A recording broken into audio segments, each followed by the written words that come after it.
तो बात करें डैमेजेस की, तो आप किसी एक्सपर्ट से हटके आप डैमेज को खुद भी असेस कर सकते हैं।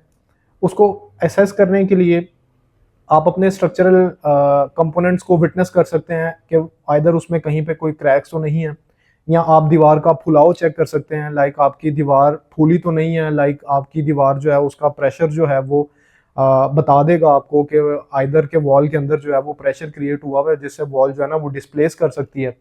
आप वो चीज़ चेक कर सकते हैं।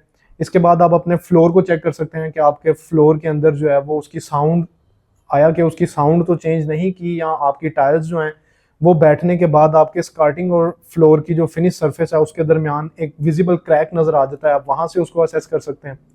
इसके बाद आप अपने घर, अगर आपके लेफ्ट राइट पे घर बने हुए हैं, तो आपको स्ट्रक्चरल या आपकी फाउंडेशन सेटलमेंट की जो है वो उसको असेस करने की ज़रूरत नहीं पड़ती, क्योंकि उसमें चांसेस ऑफ सेटलमेंट जो है वो बहुत कम हो जाते हैं, क्योंकि आपकी दोनों साइड पे सपोर्ट रहती है। तो जिनके दोनों साइड पे सपोर्ट नहीं है वो अपने घर की दोनों साइड्स के ऊपर विजिबल क्रैक्स को असेस कर सकते हैं। तो अगर तो विजिबल क्रैक्स वहां पे आ रहे हैं तो उनमें आपका जो प्लिंथ बीम है वो एक बड़ा की पैरामीटर जो आपको बड़ा बेनिफिट आपको वो देता है। क्यों? क्योंकि वो क्रैक आपकी फाउंडेशन से ऊपर आपके सुपर स्ट्रक्चर में नहीं जाएगा।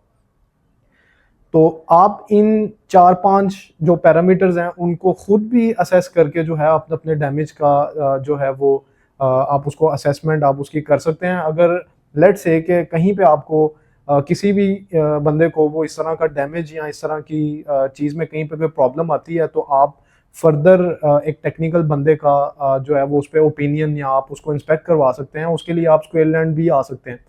तो अल्टीमेटली आप किसी भी फर्दर डैमेज से बचने के लिए, या कहीं पे भी किसी को भी कोई प्रॉब्लम है या कहीं पे कोई स्ट्रक्चरल डैमेज नज़र आ रहा है, तो उसको फौरी ओवरकम करने के लिए, फर्दर किसी भी डैमेज से बचने के लिए आप उसके ऊपर जो है वो फौरी मेजर्स ले सकते हैं with the help of these 4 to 5 assessment parameters जो मैंने अभी आपको बताए हैं।